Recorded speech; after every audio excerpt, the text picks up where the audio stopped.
नमस्ते। यूँ तो हर शुक्रवार हम फैक्ट्स विद आचार्य प्रतिष्ठान इनसाइट टू इंडियन कल्चर का एपिसोड लेकर के आते हैं और आज हमें एक बहुत महत्वपूर्ण विषय पर आप सभी के साथ बात करनी थी कि भारतीय संस्कृति में दिनचर्या का महत्व क्या है।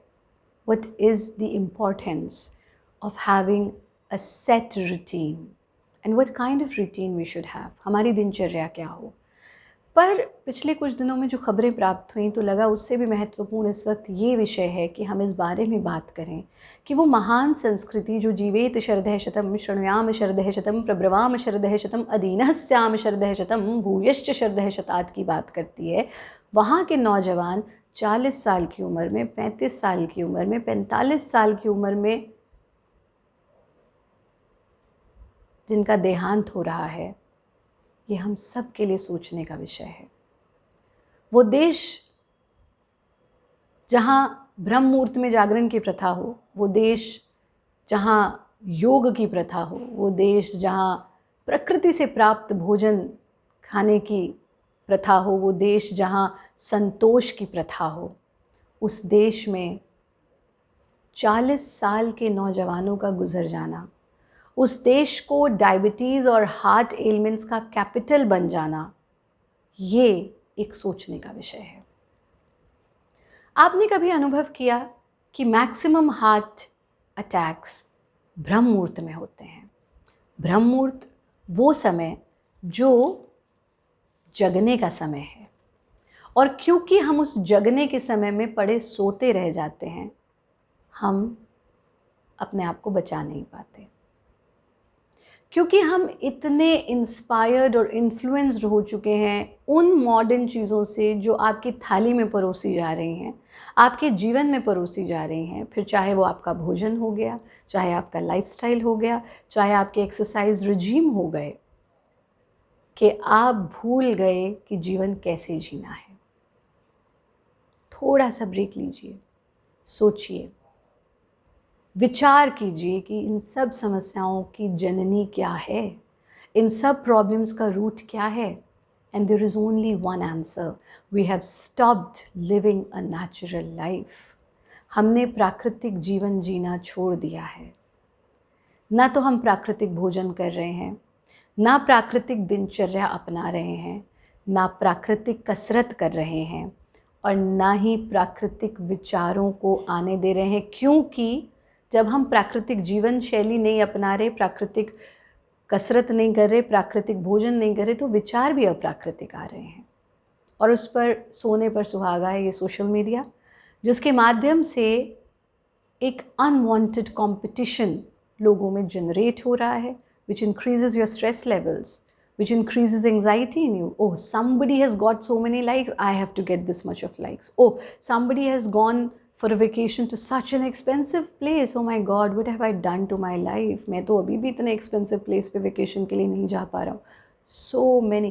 Oh, so and so person is having such a beautiful relationship with his or her partner. What am I doing in my life? Stop. Pause. Think. Heart problems, it comes out because of stress, it comes out because of high BP, high blood pressure. जब आपका हृदय, आपका रक्त इतना thick हो जाता है कि उसको पंप करने के लिए आपके ब्लड को एक्स्ट्रा प्रेशर लगाना पड़ता है, तो हम कहते हैं high BP, high blood pressure. और फिर वो एक दिन हार्ट थक जाता है, और जब थक जाता है तो वहीं के वहीं शांत हो जाता है। क्या कर रहे हैं हम अपने शरीर के साथ? आपका ब्लड थिक कैसे हो रहा है? क्योंकि आप सही भोजन नहीं कर रहे हैं, आप सही आहार नहीं ले रहे हैं, आप सही दिनचर्या नहीं अपना रहे हैं, आप सही योगाभ्यास नहीं कर रहे हैं। If you think that you can practise physical exercises just because you are thinking about the outer body, अरे हमने रात को भी कसरत कर ली तो क्या हुआ? हम तो रात को कसरत करते हैं, दिन में हम सोते हैं ब्रह्म मुहूर्त में। हम कैसे स्वस्थ रह सकते हैं? हम प्रोटीन के लिए इतना कुछ खा रहे हैं, इतना कुछ खा रहे हैं कि हमें पता ही नहीं है हम किसको खा रहे हैं और क्यों खा रहे हैं। हम कैसे स्वस्थ रह सकते हैं? हम मन में इतने कटु भाव लेकर के जी रहे हैं, हम स्वस्थ कैसे रह सकते हैं। और सबसे इम्पॉर्टेंट, इस आउटर शरीर से इतना मोह कि कभी इसे पतला करने के लिए हम सप्लीमेंट्स ले रहे हैं, कभी इसे मोटा करने के लिए हम सप्लीमेंट्स ले रहे हैं, कभी हम मसल गेन करने के लिए सप्लीमेंट्स ले रहे हैं, कभी वजन को घटाने के लिए सप्लीमेंट्स ले रहे हैं, कभी हम वाइटामिन्स के सप्लीमेंट्स ले रहे हैं। Supplement. We can not eat that natural food that we are getting from mother nature. फिर 40 की आयु में हम बाहरी जीवन, देह के धरातल पर इतने मग्न और लीन हो जाते हैं कि इस देह को ही छोड़ के चले जाते हैं। रुकिए, सोचिए कि आपको एक रूपांतरण की आवश्यकता है, आपको एक ट्रांसफॉर्मेशन की आवश्यकता है, एक ऐसी ट्रेनिंग की आवश्यकता है कि हम कैसे सोएं, कब सोएं, कैसे जगें, कब जगें, क्या खाएं, कब खाएं, कब अभ्यास करें, कैसा अभ्यास करें, क्या सोचें, क्या हमारी दिनचर्या हो, क्या हमारा लाइफ हो, क्या हमारे थॉट्स हों। ये सब हमें सोचने की आवश्यकता है और ये सब सिर्फ एक ही माध्यम से मिल सकता है और वो है योग।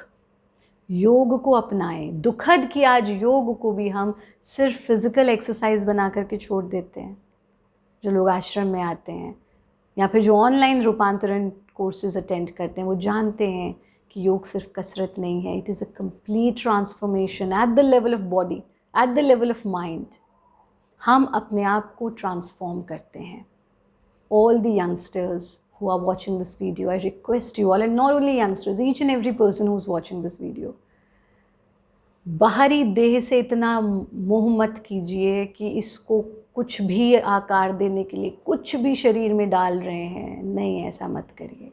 और देह सुख के धरातल पर मत जिए, थोड़ा सा उससे आगे निकलिए, प्राकृतिक जीवन जिए।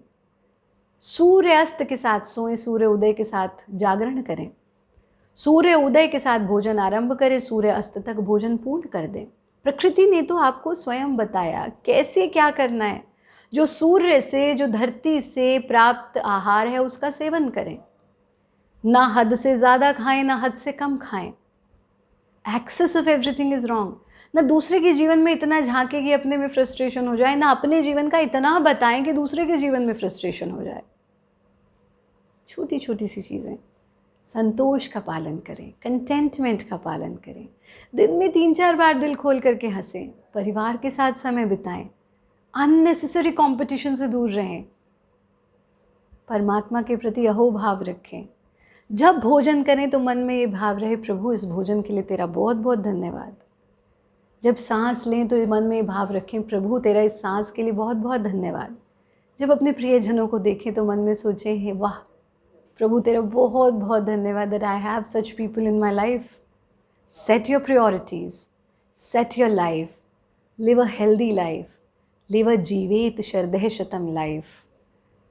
और ये सब तब हो सकता है जब हम अपनी संस्कृति की ओर लौटें, हम योग की ओर लौटें।